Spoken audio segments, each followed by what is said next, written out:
there's too many people here. So if you're watching on YouTube now, you can't watch on Facebook because I'm not there. I'm hardly in shot. Look, I'm here. I mean, some of you are saying that's great. Welcome to Forty20 Live.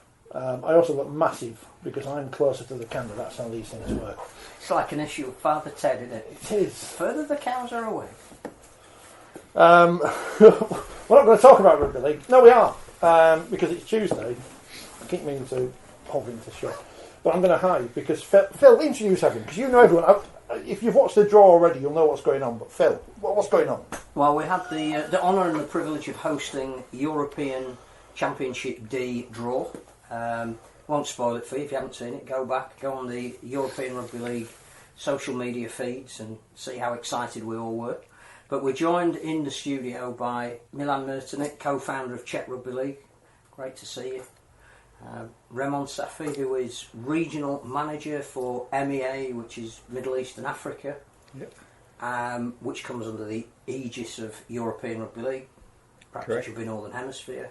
And David Butler, who's the general manager. So we thought we'd spend this evening's special issue, if you like, talking about the growth of rugby league across the world, well, across their worlds.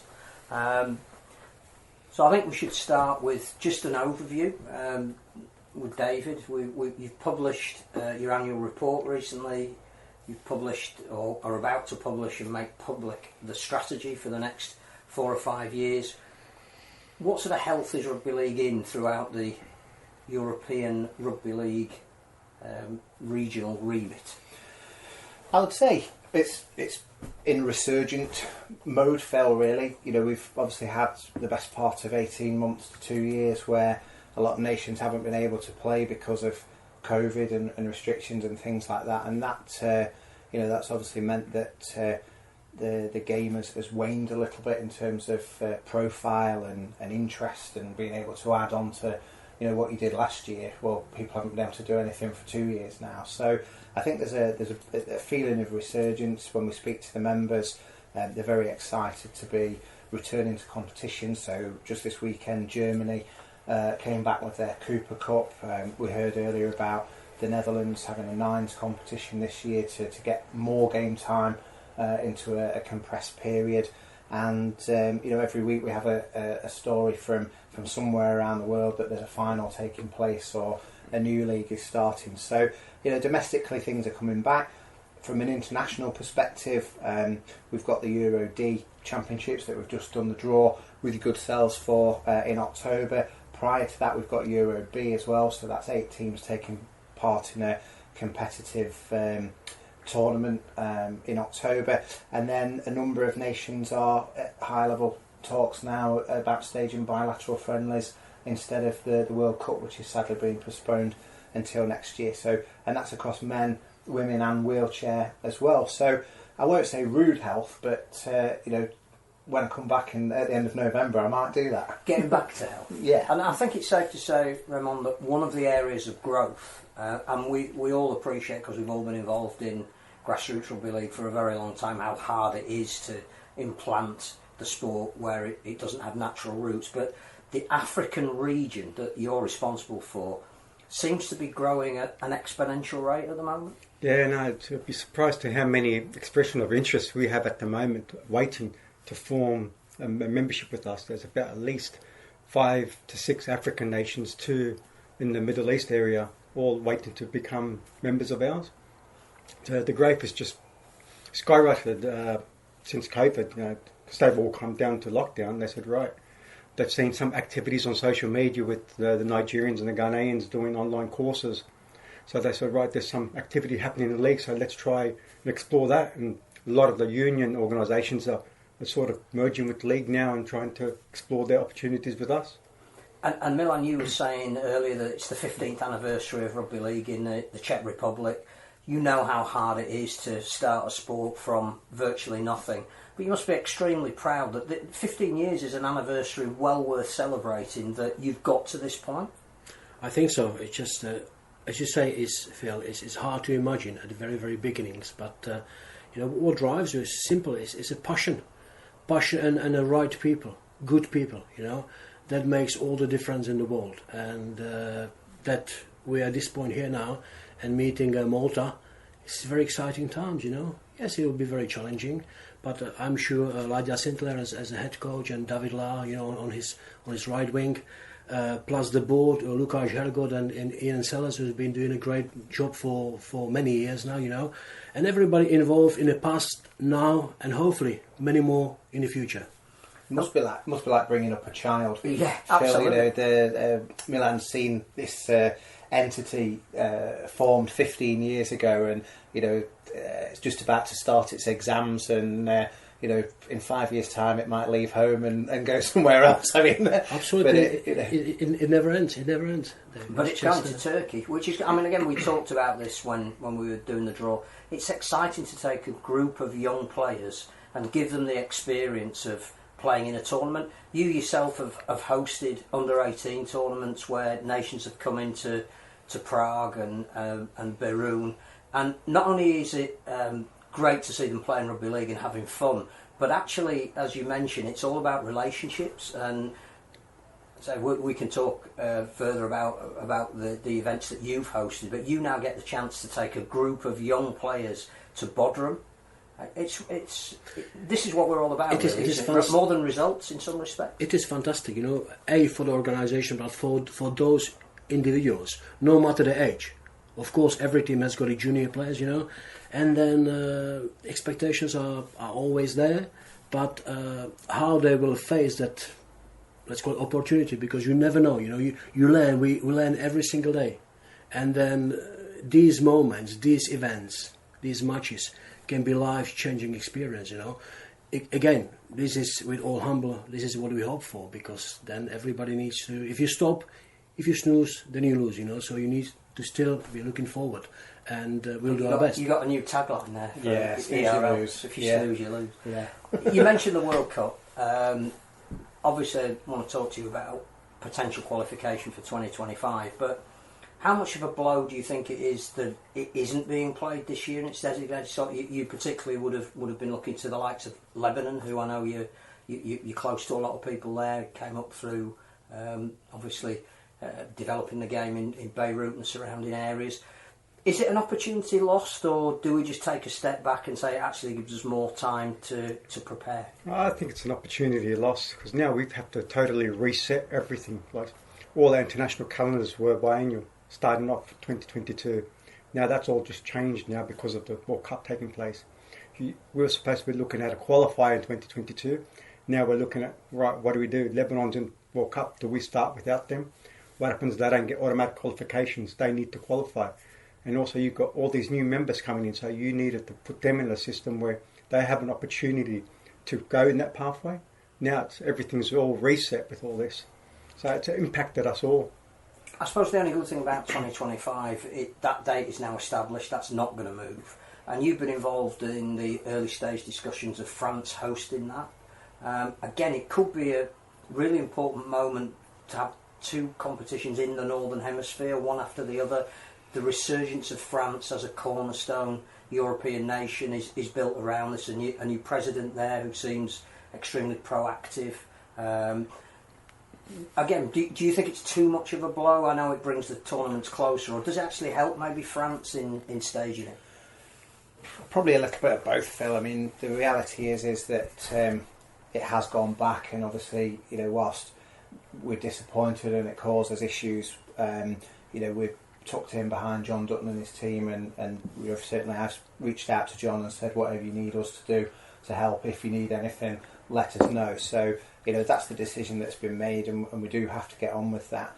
You know, 4-year cycle for World Cups is ideal, because it gives us qualification, and obviously it lets other world sporting events take place around it. So, you know, as we look towards 2025, yeah, I suppose it could be build on the excitement, you know, another year sooner for people's memories when the 2022 curtain comes down. But I think for, you know, the French public, they will have the Rugby Union World Cup in 2023, the splendour of the Olympic Games and the Paralympic Games in 2024, and that comes obviously to a crescendo with the Rugby League World Cups in 2025. So, you know, I think from a spectator's point of view, hopefully the main thing is to capture the imagination of the French people.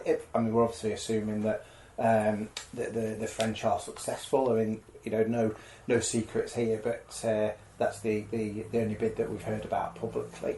And is already endorsed. And has been endorsed. So, the first thing is to capture the French public's imagination and get those stadiums filled. But, I know, having spoken to Luc Lacoste, who's the French Rugby League president, he's very keen to make sure that France is seen as being open to welcome spectators from across the globe. And, I'm sure the Eurostar and well, there are no other train services available, but there are budget airlines, of course. Will come into play to transport people from the UK and neighbouring countries there as well. So, I think it's a massive opportunity for France. They hosted the first World Cup back in 1954, so puts a new spin on it's coming home, and maybe we'll be looking for something a little bit different around that, having had another football World Cup or two there. But it's really exciting for Europe as well. We can go from England over to France. We've got the focus of the international game on Europe specifically, but the Northern Hemisphere for an 8-year cycle. And who knows after that? We've heard USA mooted, which obviously is also under the remit of our confederation as well. So we could be having this conversation again in 4 years' time. And in terms of a nation like the Czech Republic, clearly you would hope to be in World Cup qualification the next time the cycle comes round. You've got a tournament now in Turkey to aim at, but in the back of your mind, is there the thought that we could be going to France in 2025? Thought is always there.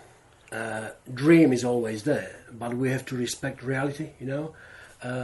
As we mentioned before, we need tough games. We need strong oppositions. This is the way to go forward, and of course, still not to forget about growing the home competitions and getting more young people involved. So it is a massive opportunity. So like any big event of this high profile, World Cup was biggest, but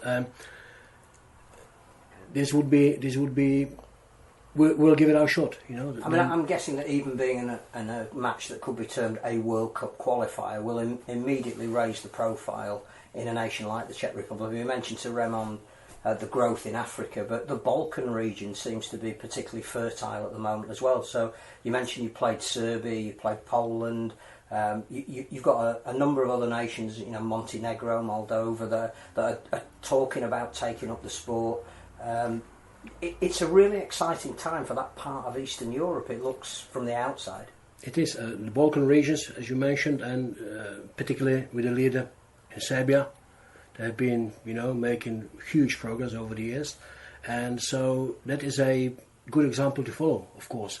Then we have to be, again, with all the humble, respectful of the local resources, and then, just not try to go one step, not try to run before you can walk really. So we still let's put it this way, we're still learning to walk, but it's getting there slowly, and then the young players going through getting valuable experience and more confidence. So this is what you need really.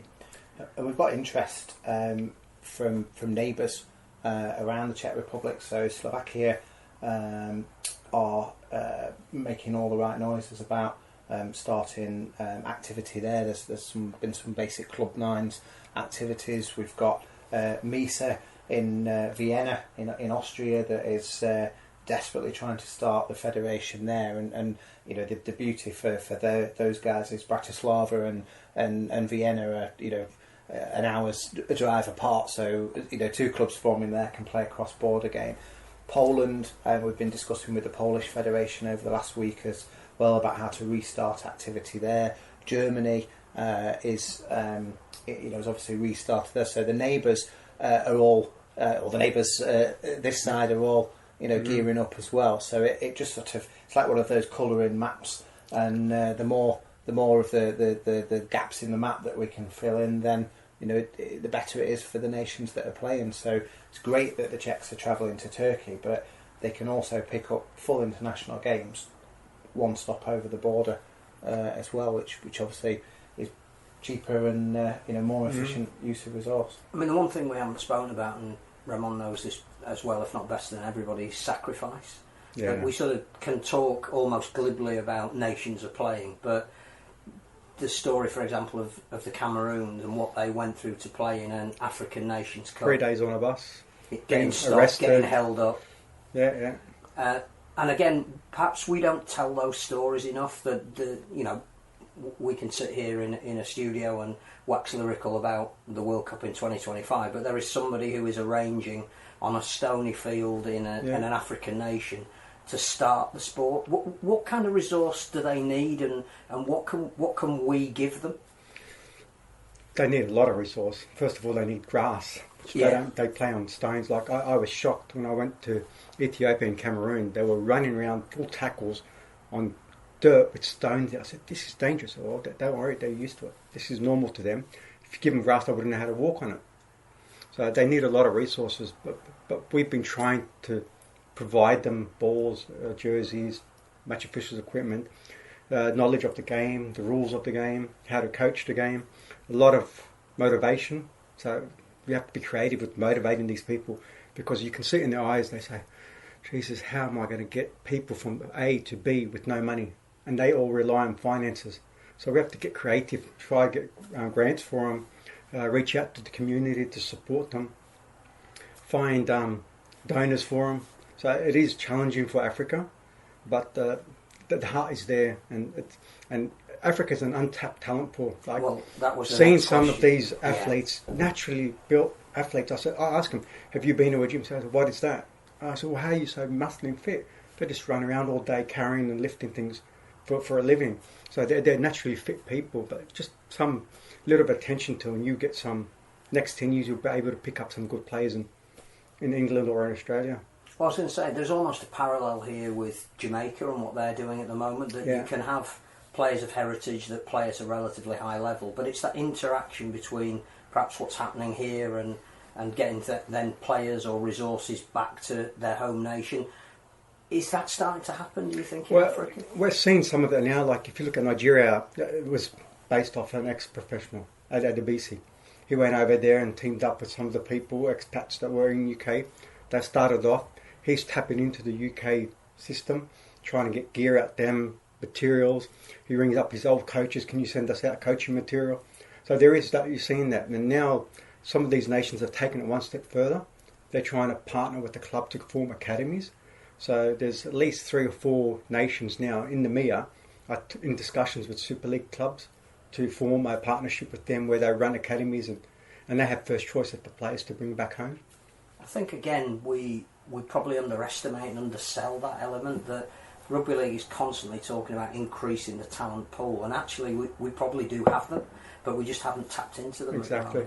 I'm interested as well in the women's angle, because I know that, I don't know if it surprised you, but clearly all of these African nations that are new to the sport seem to be equally keen to be starting a women's section as well, and that again seems to be breaking down a lot of societal barriers, and something at Rugby League we play the inclusive card. We should be pretty proud of that. No, very, very, we should be very proud of it. Like, when we're early discussions with them forming their strategies, we're always saying you need to have a women's program. Keep that, because they all ask about increasing their status with us. This is your criteria. So if you embed it with them in the beginning, they know they need to focus on it. Like, if you look at the Moroccan Federation, it's chaired by a woman. I think it's the only woman in all of MIA that's represented by a female. And she founded some female activity in France, where she's now replicated in Morocco. So we're starting to see 15-year-old girls running around, breaking religious barriers as well. Same as in the Middle East, we've got women breaking barriers as well. Like, it's a taboo having a woman in hijab running around with the ball. Now we're seeing that, so it is great seeing this. And do you think that I mean, we're always looking for an angle to spread the game. We mentioned youth in the Czech Republic. Adult males have been playing for 15 years. Is the potential for women, wheelchair, physical and learning disability rugby league in a place like the Czech Republic? I believe there is. I'm just going back to, was it 2008, our event in Barone, where we had the British police and we had Richard Lewis over, and part of our whole day program was a wheelchair rugby. And then that goes some time back, and I have never seen that sort of connected to any form of rugby before, you know. So yes, let's give a credit to a 15-man game. The ladies' sport in Czech is growing. So yes, again there are spaces to fill. And there's always more to do, but again you have to be respectful to your resources. And we all know that a day has got a 24 hours for a reason, you know, and there's 7 days in a week. But yes, it's a brilliant idea, and it's a fantastic project, you know, to work on. And just talking about resource, clearly this particular nation that we're sat in at the moment has decided to remove itself one step from the European Union. Quite a lot of funding has come for European Rugby League from that source. How have you had to cope with that? Has it made any difference?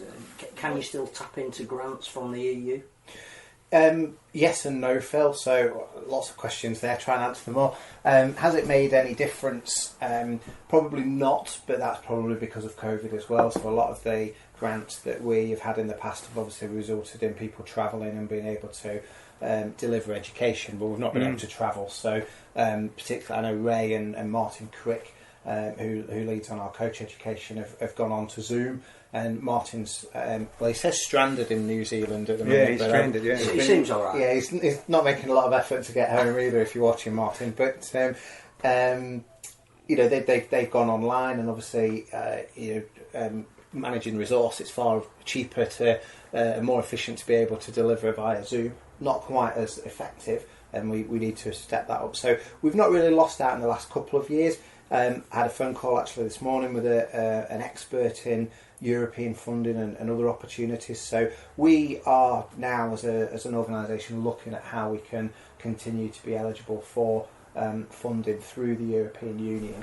But from being a British company, we're also eligible for the replacement funding as well. So the Turing Fund, which was introduced by the government to replace what was Erasmus, is we're eligible to apply for that, and we'll be looking at that for the forthcoming year.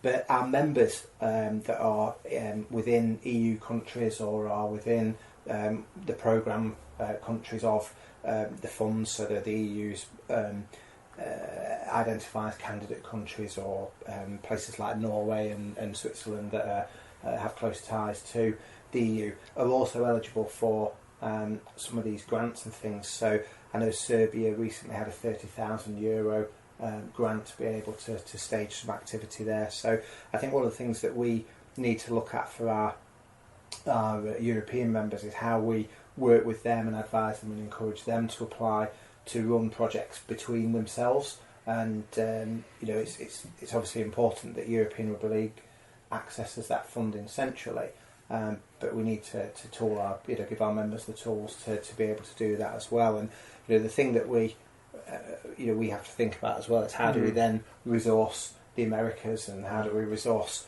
the Middle East and Africa as well. And you know, that will ultimately come down to being able to grow the game and generate more income for the international federations centrally, but also commercialising ourselves as well. So you know, that, I mean, you mentioned grow the game, and we've talked about women's wheelchair. The one thing we didn't touch on, you mentioned it though with Netherlands, a short form of the game, that clearly it's easier if you're a developing nation to play nines more often.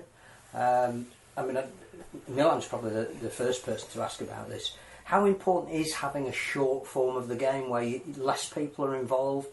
Can you spread it to more cities more easily? Can you get clubs up and running quicker if it's not the full 13 aside? Obviously, Phil, the answer is yes, because logistics, you know, and then all the other demands on and off the field.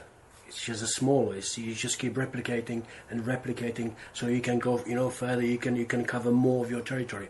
Of course, each of the regions would have their own challenges there, but of course, there are many things to be mentioned in that area, but absolutely it's just the common sense, isn't it? With the 9 players, you can start quicker. And obviously that would apply to Africa as well. But in terms of nines as a concept, I mean, we've got things like the Commonwealth Games. A lot of the nations that are playing rugby league at the moment are part of the Commonwealth. There's talk of the Olympics in Brisbane maybe having rugby league in some form as a test event, and that could be wheelchair and nines. Can you sell to Africans if you want to look at nines? Should we be talking about a nines competition? They do have their nines competitions, but they're usually for the youth. Because of their limited funding, and they want to play the full side, 13-a-side, to meet their membership criteria so they can upgrade their status, they rather focus on playing the 13-a-side, rather $50 playing a nines game that will also give them 1 hour and a half on the same field, so they'll play that game as well. So in terms of, though, maybe having this idea of a tournament, getting more international competition on a more regular basis, getting nations travelling between each other, would you see, for example, a nines circuit running? Well, the members are already asking for a nines event, but the logistics of it is complicated based on Africa because they're so far apart. Yeah. You don't have the luxury as Europe. You can catch a 2-hour bus over. 3 days to get from Cameroon to Nigeria, so you can imagine the flights will be $800 in Nigeria to Ghana, for example, was $800. So it is quite expensive within Africa, so they don't have the resources that they need to make it happen.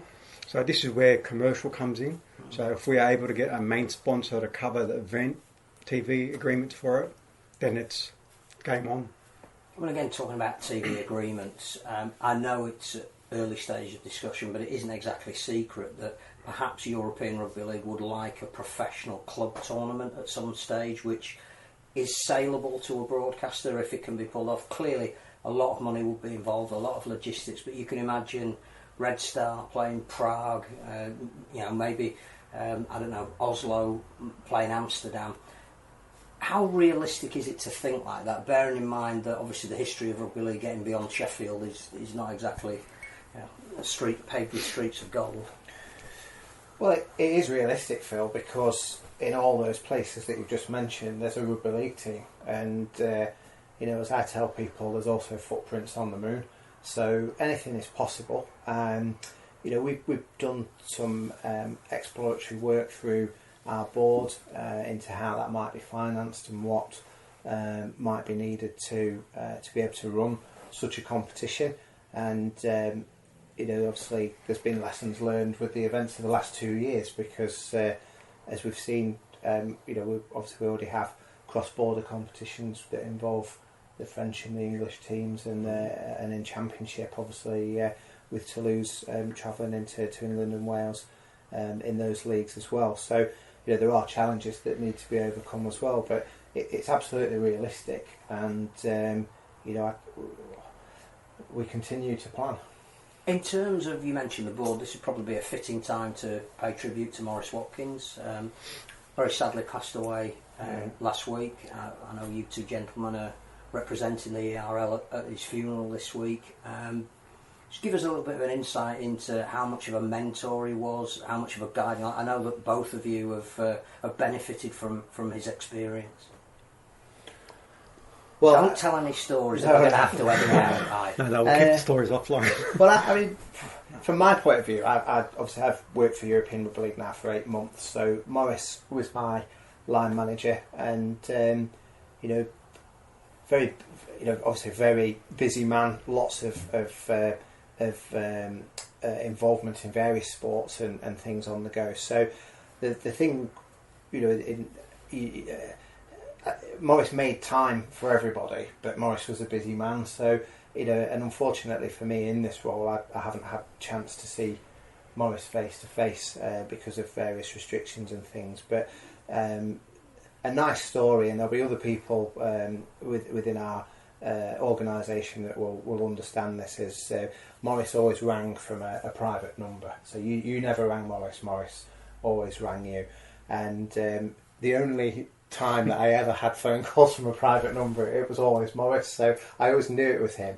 And obviously I couldn't ring him back, so I'd jump off calls and things like that. But No, I mean, even in that short time, and I've had dealings with Morris prior to this as well, and they've always been really beneficial, and you always take something from it. But very early on in the role, Morris set out his expectations, how he wanted me to operate with him and how he wanted me to operate with the board, and gave me some great early advice, which I hope I've followed it well. I mean, he didn't tell me otherwise. So yeah, I think tomorrow will be a sad day for many people, but I'm certainly going to listen and hear and learn more a little bit about him whilst saying a quiet thank you. But I know, Ray, you will have interacted with Morris a lot more than I. Quite a bit of interaction, especially at the congresses, when like no matter who you are or how big or how small you are in the game, he made time, as David said.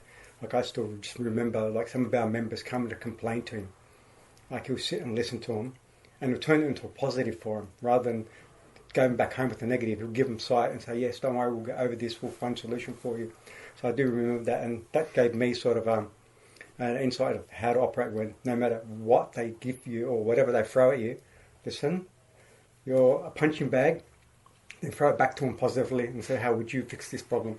And most of the time they'll come up with their own solution without you telling them what to do. So I remember that clearly from Morris. He's a good leader. If we're talking about inspirational people, and I know we briefly mentioned this when we were doing the draw, you invited Tony Smith out to Prague when there was an under-18s tournament going on. He didn't have to take up that offer. He was a busy man at the time, coaching a Super League team. I think it was a free weekend, and he didn't think twice of jumping on a plane, coming over there, and he wasn't there to make it about him. He was there to impart whatever knowledge he could to the 8 nations that were playing at junior level. I don't think you've ever forgotten that he did that and how important that was, not just to you and supporting what you were doing, but to everybody that came into contact with it. Absolutely so, Phil. It's just, these two high profile people involved within the sport, or it's very inspiring. It's just these are the moments, very powerful moments, and you never know what's going to. It's just I allow myself to use what Kevin Rudd used to mention. It's just obviously overcoming this hurdle and that hurdle. So well, look, we just have to believe, and then because the life or any situation can change within a blink of an eye. So you have to always believe. You have to always look up to something or somebody. It's very important to have a role model. But yes, we all need inspiration, don't we? And we do. Ray has got a fantastic Tony Smith story as well, which I'm sure he'd love to share. Yeah, you read that in my biography. I'm picking up on my biography. Not that Tony needs to be worried. No, I'm worried now. No, it's a good one too as well. It's about coaching philosophy, so that's all I can say about it. Yeah. There's no right and wrongs in coaching. You're still here, by I am. I wanted to ask a question in a minute. I think you should take the seat, because obviously I love the company of these gentlemen. But I'm here as a facilitator, always happy. This is the problem with the way this programme has developed over the last 2 years. I used to sit in the corner and read the emails. Now I have to do things as opposed to... The big question I've got to ask, because administrators in rugby league, no one likes them. So, what does the European Federation, European Rugby League, what do you actually do? What do you actually do? You've got some bowls, you've got your badge on a bowl, you've got some competitions. What do you do? Well, it's a nice tee into our new strategy, exactly. Isn't it? So when is that going out, Phil? Probably later this week. I'll ask you next week. Thank you, Phil. So you come back next week, Richard. We'll tell you all about it. No, there's an insight into that. There's 3 key prongs to the strategy, which is competition, exactly what it says on the tin. We need to provide international competitions for men, for women, for wheelchair, for youths, etc., for our members, and we have a structured system of competitions across Europe, across Middle East and Africa, and the Americas that do that, and that's competitions in their own right. Some of them filter into World Cup qualifying, and well, some of them don't, because they're in their own right. There's only 2 bits to this. So that's the competition bit, and as part of that, we need to make them bigger, need to make them better, need to make them more lucrative, so that we can invest the money back into the member federations so that they have a better experience and can do all the things that we've been talking about earlier. So that's the first thing. That segues nicely into the second strand, which is developing members. So we want to increase the footprint of rugby league. So we're working with new countries that are coming to the fold. So Ray drop some names in a minute from the Middle East and Africa, but just earlier this week, if not last week, I'm trying to remember what day it is, El Salvador joined the rugby league family. So one of our members from the Americas region. We, as I mentioned earlier, we're talking to Slovakia and Austria as well. So we help them to establish their national federations and to ultimately become observer members of the European Rugby League and of the International Rugby League. And then we move them through the membership system. So once they've got their organisation set up and we can trust them, then they become they can move on to being affiliate members where they're playing regular rugby league, they can enter the competitions, and then ultimately full members where the footprint is a lot deeper and you would expect to see junior competitions, etc, etc. So we do that, obviously the developing bit, and then a big part of that is technical education as well. So coaches don't just grow on trees, match officials aren't found under rocks. I know being one, that's where they'd like us to be sometimes. But we have structured programme of coaching level 1 and level 2 qualifications, but also we're training people to become educators of those two strands. So rather than us going out and doing the work, we're training people that and on top of all that, we also oversee their governance, educate them how to run the governing body, federation meetings, general assembly meetings, their documentations, how they should be interacting with their governments and all that. Yeah. So it's a one-stop shop basically. And our third strand, just to prove that I have read the strategy and can count to three, is organisational excellence. So that is looking back at us to say, well, it's all right us telling, as Ray says, telling everybody how to do it, or we're a well-run organisation. What are we doing to generate those funds we were talking about earlier to invest into the game as well? I mean, regular viewers of this nonsense will know we're all about organisational excellence here. It says to the camera. Carsten, he's in Switzerland. He's our European viewer. Hello, Carsten. I think his name's on the Dutch training kit thing that they cleverly funded. They're funding themselves to go to this European D tournament where they will be playing the host Turkey, and they've cleverly come up with an idea of having a name on a kit. So if it's still open, you want to be part of the Orange Army. Are Switzerland on the agenda? Yes, are they? Yes. So we have had some interest in Switzerland. We would be delighted to hear from Carsten if he would like to be part Carsten. of the agenda. So I was going to show off then and do it in German, but if he lives in Geneva, it might go over his head. So, Carsten, come and get in touch with us via at Euro Rugby League on any one of the channels, or via the good gentleman at Forty20, and we'd be delighted to get in touch and link you up with the rest of the Swiss. And sometimes that's how it happens. Yeah, very much so. And Milan is always going on about the relationships that you make, and you never know when you come across these people again, and getting a text from somebody who you used to play with, or an ex-coach saying what can I do, or somebody who is an expat who might be coming home, and it's all about trying to find people that can help you. Absolutely, Phil. And Dave mentioned, I just use a couple of things from my mentors, whether it was a sports experience or a professional one. We all live as human beings in any kind of activity footprints, don't we? Yeah. And we all need that kind of governance, as Remond said, umbrella, something to look up to.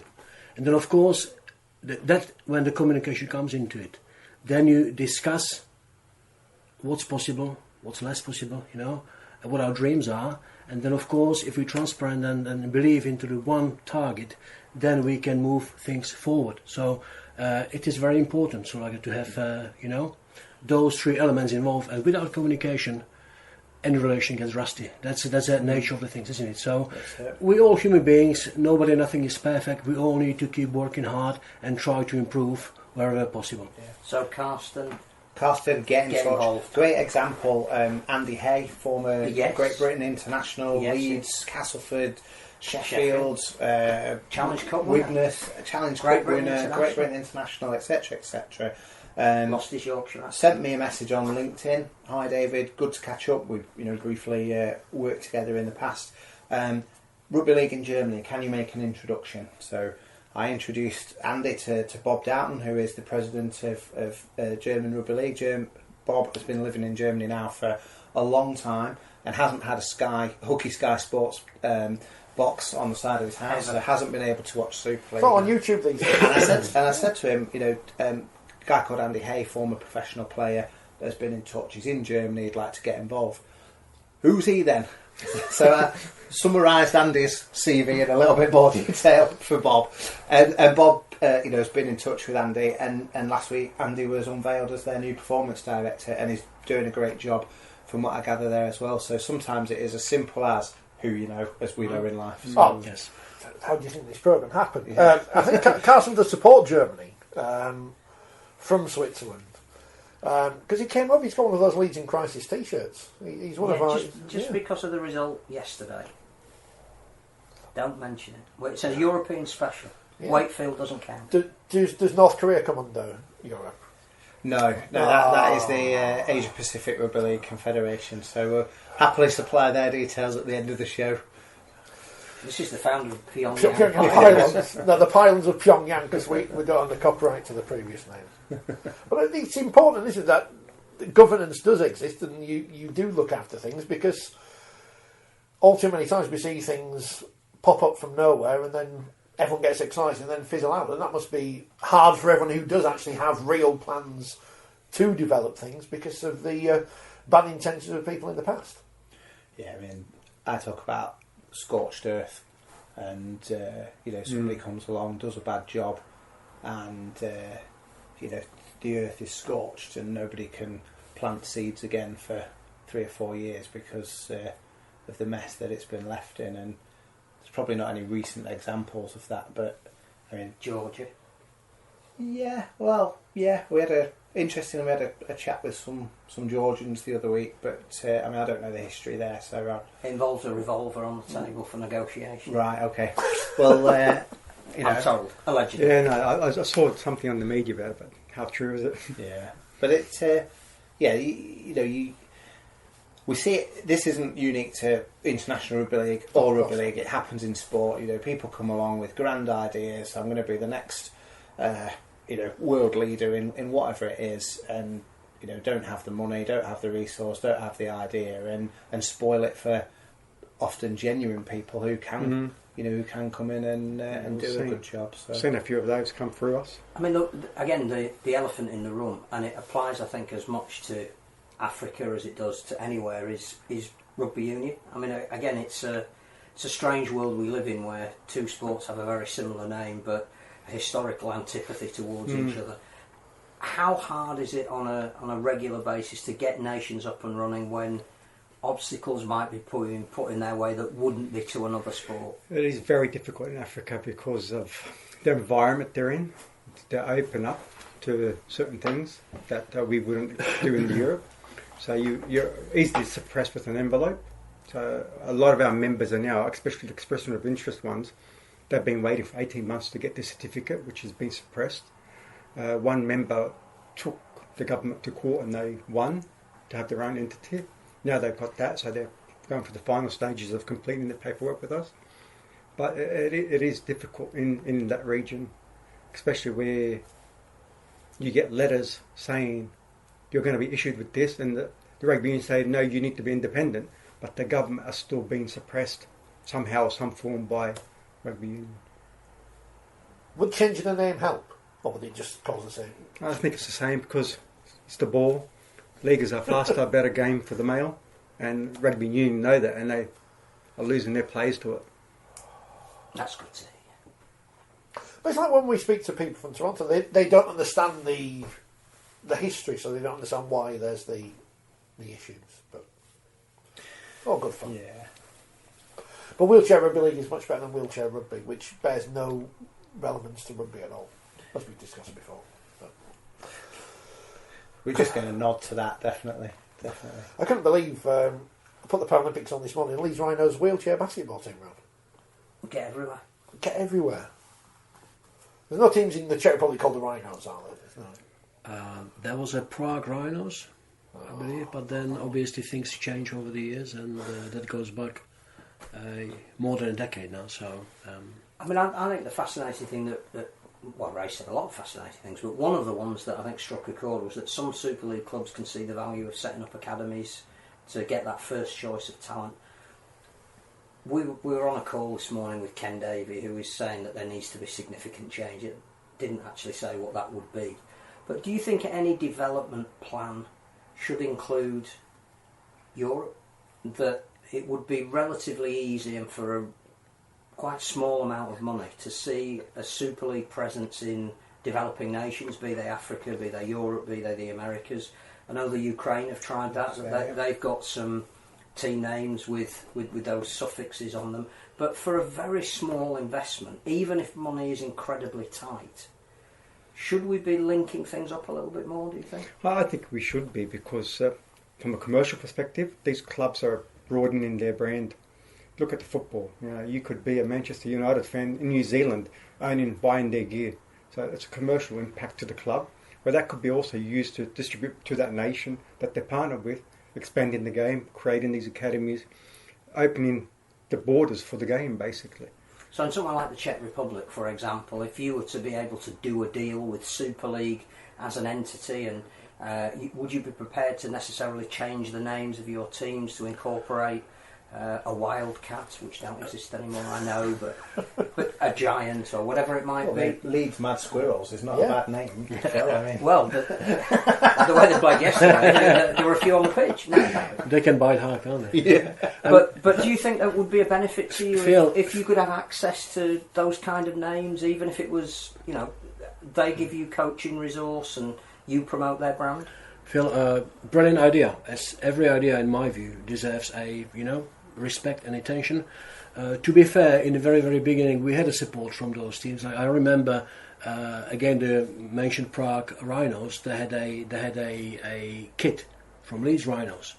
You know, there are obviously, it's well documented. There are plenty of photos there. So we had a rugby, Harlequins Rugby League as well, who supplied, the kit after the season. So you had an so NRL we had team. that in certain size and shape, but things change. Of course, as I live abroad for a number of years now, it would not be completely fair to speak on behalf of Lukáš Hergot, who is the chairman, and of course Ian Sellers, because they've got a lot more local insight and the needs, based on the needs, than I do. But again, we're going back to the communication. So every idea is good.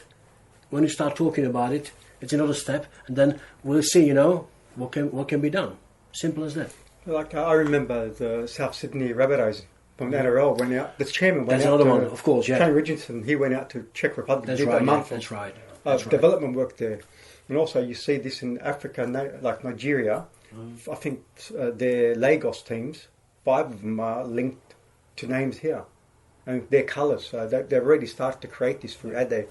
And Ghana, London Scholars, Ian McNeill, who's been a great supporter and been contributing a lot to Ghana's development.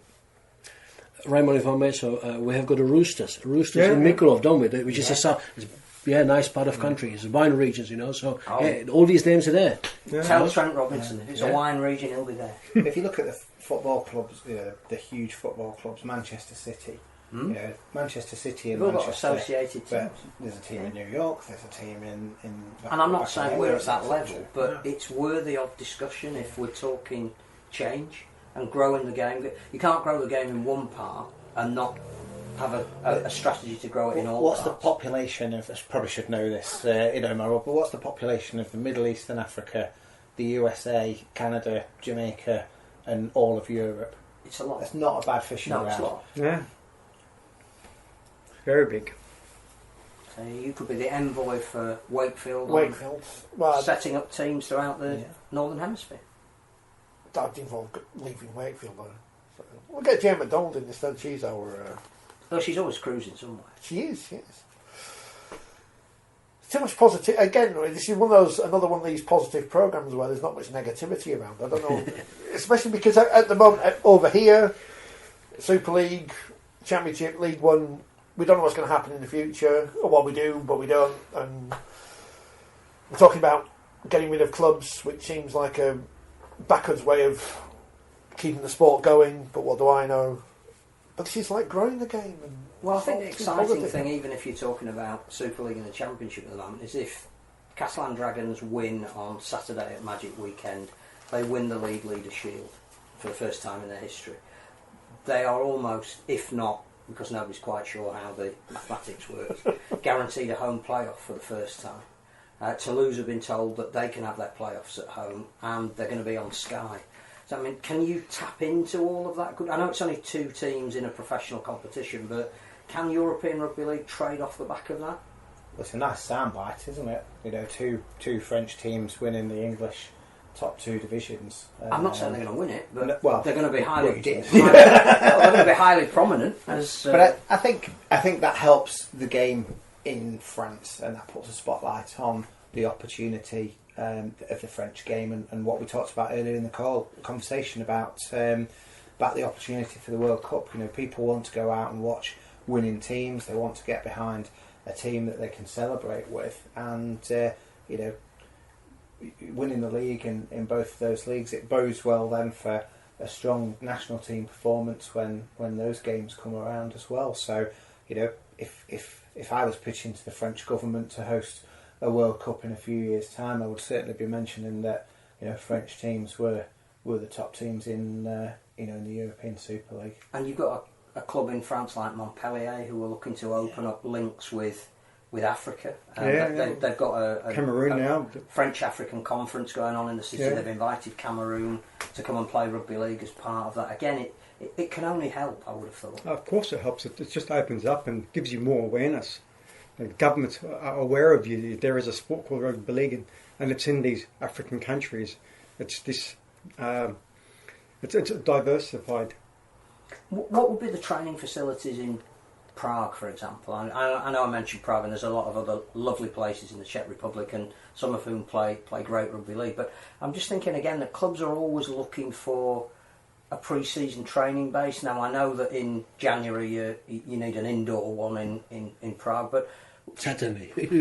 But again, is that not something that again where you could foster links, that the Czech Rugby League could invite Wigan out to do a week's camp in Prague in facilities that are indoors, but the payback would be they could do some coaching with guys in the Czech Republic. Again, is it too far-fetched to think about things like that? I don't think so, Phil. You're speaking my heart out, really, because we even had this idea almost on a paper with Tony Smith then, that it goes a few years back. I was fortunate enough to experience it with the New South Wales Waratahs, in I think it was 2005. I spent a whole week with them, and yes, they did the coaching clinics. I know different codo, but they've been touring Europe for about 2 weeks. They played, I think the first was in Moscow, then Prague, and then of course a Bucharest. And I clearly remember there was this outbreak of a chicken flu or something like that, So it was a brilliant experience. So always you can attach to such a high profile team with brilliant players. You can attach anything. It's just to get it there, really, and have a mutual agreement so both sides can be ready for what's coming. There's plenty of sunny destinations as well. I mean, we've just talked about Euro D in Bodrum. I mean, absolutely. I'm sure Bodrum is lovely in January for warm weather training, plenty of light, and Malta are in that competition, trying to think of everywhere now that could host. Jamaica's always good. Jamaica will be fantastic, I'm sure. But it's a long time since I did A-level geography, so I can't remember all the countries. But Cyprus, we need to develop Cyprus, because that's sunny all the time. Yes, we need we haven't had any comments with Cyprus. Yes, we've had. I was leading on that, but we just need somebody on one of the local Cypriots to run that organisation, so it's not based on the overseas contingent running large Royal Air Force. I mean, one of the things, again, it's throwing ideas that you've all talked about before, but the public can hear it. I've got this thing about University Rugby League, and I know that you're very close to that over here. Yeah. But I do think that sometimes a Beirut, the Lebanese competition, will be a classic example of it. That might be a really good place to start in all these places. That they've got educational establishments, they've got students there who are quite athletic, and a lot of them run sports courses. Yeah. Is there more we could do in that sphere, do you think, to start? I mean, I'm thinking again of the Middle East part of your remit. I think there's a lot of universities in Israel, Palestine. Well, not so many in Palestine, but Palestine is playing rugby league. Yeah. We could look at perhaps maybe that sector of education to grow the game. Well, it's definitely worked in the Middle East, like especially Lebanon. That's how they were founded. The clubs were formed after the university system, where the players graduated and went off into the community and formed their own clubs. That can be replicated across all the regions, but the complications they'll come across is that because it has to be a registered sport in the education system for their entities to take it on. So we need the University Sports Association to register rugby league, because they always go based on what's that. When they do their tournaments, they only play in those tournaments and their official championships. So we need that to be in there. I know that Danny Kazanjian was working well to try to get that done with some of the FISU, yeah, he was trying to get that done for that. But we need GACE basically, because we're not an Olympic sport. We've spoken to EUSA, so EUSA, which is the European University Sports Association, and they hold a championships quadrennially, I think, but it's not national teams; it's teams representing universities. Yeah. So and it's a range of sports. So short form version of the game is absolutely in focus, but it sits alongside chess. So the European University Games is something that we need to pitch at, but I think we'd really want to be looking at national teams rather than Leeds Beckett playing Beirut, or are they still called Leeds Beckett? Leeds Polytechnic. So it's more to encourage the members to engage with the universities. I know Ghana's gone off and now engage with the universities, so they're broadening that. Yeah. I know Nigeria are tapping into those universities now, because they saw you've got talent pool there, all these and they've got resources, they've got fields, they've got money for equipment, money for jerseys. So and it's the old, we talk about it in rugby league a lot, and I think it's a little bit of a cliche, but it is the next generation of administrators as well. And if you look sponsors. More so, I think if you look at Ralph Rimmer, who's a CEO of the RFL, University of Liverpool graduate, Dave Rotherham, who's who leads the on-field side of things, played student rugby league. There's literally hundreds of people out there, and commercially, you're absolutely right, Phil. There's a guy who is CEO of a major alcoholic drinks company in America, who played for Ireland students when he was at Loughborough University, who would make him some introductions to the Irish Federation. Yeah, A.D. Spencer as well. I think he's in America now. Yeah, in a big oil corporation. There's so many people out there that have played the game, loved it, and gone on to do other things. And we need to tap into that experience internationally, as people have done that, but also use it to drive the game forward as well. So, yeah. You mentioned France. We should congratulate Wales, North Wales Crusaders, who've won again and are in prime position for a playoff spot in League One, but also the Cardiff Demons for that unbelievable finish to the Betfred Women's Super League South Grand Final against the Army, because you mentioned the RAF as well. So, congratulations, Cardiff. Fantastic try with the last play of the game. Who knows what will happen with Women's Super League next year, but that's been one positive of that competition. Well, you know what will happen with Women's Super League. I've got an idea what might happen with Women's Super League. That small competition has produced some good games. And I think, again, it's widening the talent pool. We've said that all along. And the fact that there is a women's national team, there's a Cardiff team that have now won something, and it's almost as if, do we redraw the map of rugby league to include development outside of following a Super League footprint? I think Cardiff would hold their own among the top 5 or 6 clubs in Women's Super League, and should be given that opportunity. Yeah, and I think shortly behind them will be Ireland as well. At the weekend they announced a 50 woman train-on squad, of which 25 of the players are based in Ireland, which is great news. And first women's competition just completed over there, and grand final at the weekend. It's a phenomenal growth, and that will inevitably lead to a national team as well. So the fact that we've had Wales played their first game earlier this year.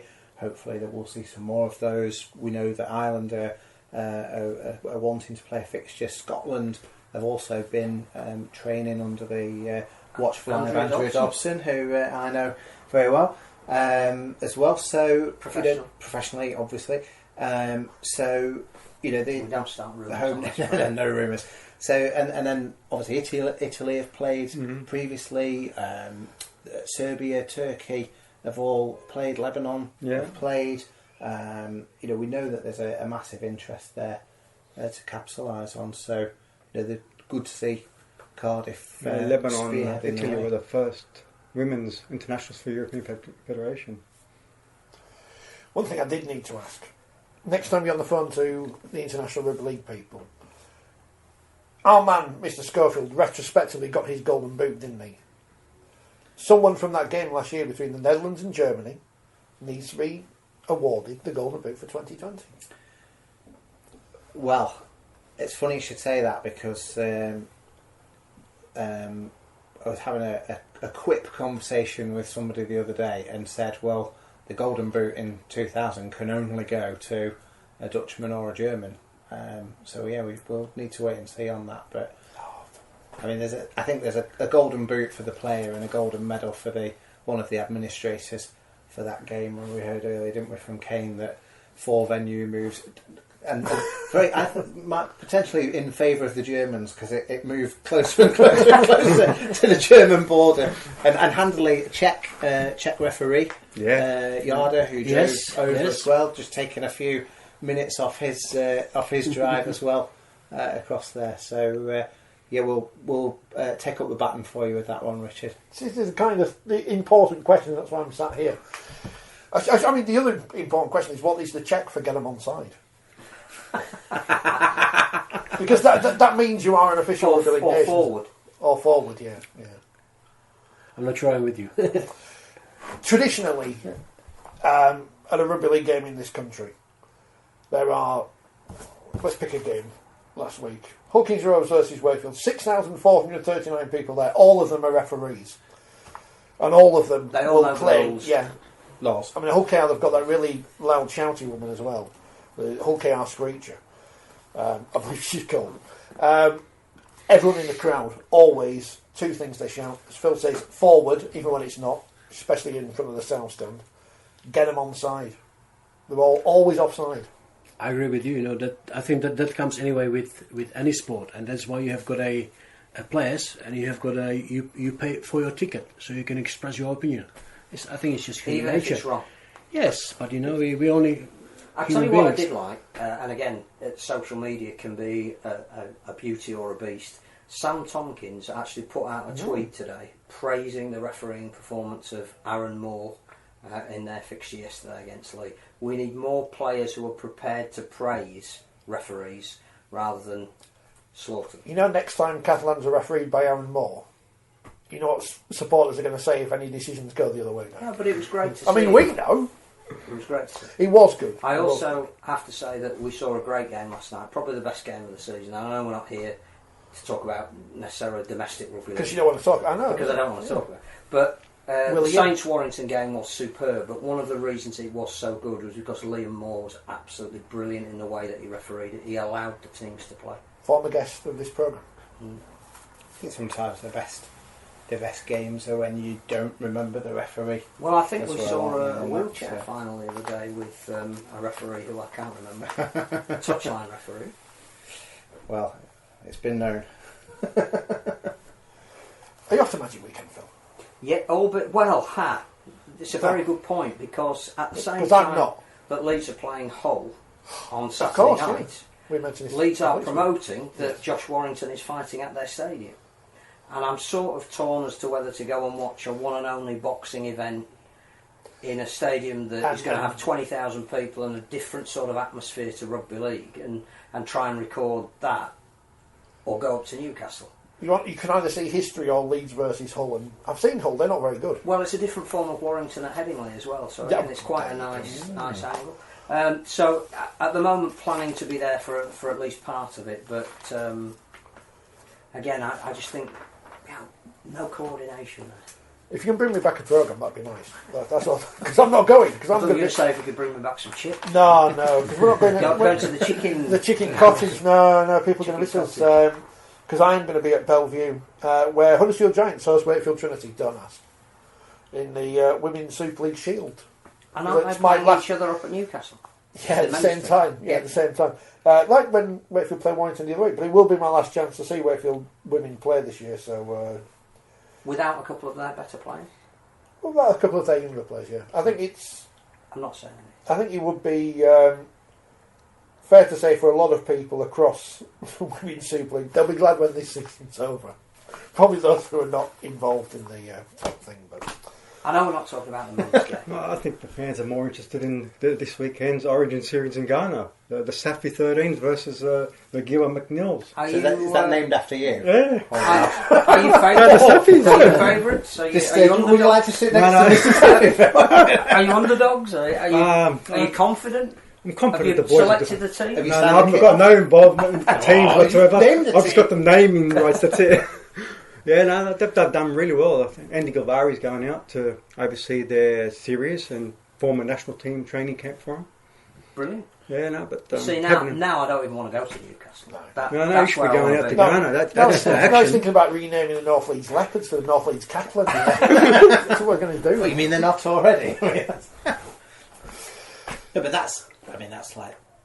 That's royalty. What? Yeah, like I was shocked when they were honouring us for all the development and the support we've been giving them. Like even Ewan McNeil, like they've been supporting, that family's been supporting Ghana basically there at this stage because of them. So, no, well done. Like, the other thing I would say, because we're not talking about domestic rugby league, but Hope Willie Poaching does get the job. I went to York on Sunday. Men's game followed by a women's game. The sort of that 100 experience that done really well in a boutique bespoke stadium that has all modern facilities. I would say there were probably on average about 4,000 there for the men's game. At least a quarter of those people stayed for the women's game. And we talk about what do we need to do, and it doesn't cost a lot of money to regenerate interest in the sport. Having a double header of men and women, it works in the right place. And it's good to see the men as a curtain raiser for the women's for the main event, isn't it, as well? I had the pleasure of being at York earlier in the season as well, but unfortunately the women's game had been cancelled owing to a bit of COVID disruption, so didn't get to see that. But what a fantastic facility! But what a great idea to use it to its full effect. Well, the key thing with that is the message that York are giving there, and other clubs, I mean, I know York aren't exclusively doing this, is saying that our men and women's team are on a par with one another, and you're coming to support the club, not the team. And I think, I've done quite a bit in the past in the women's game, and we've had to try and break down some of those barriers, and there's many people that were trying to break down those barriers long before I was doing anything, and still continue to do so. But, it's a great message, and I think that if you look at some of those really powerful kit launch pictures where the men and the women and the players in the wheelchair are all there in the same kit as one, I think that's a message that our sport can really push.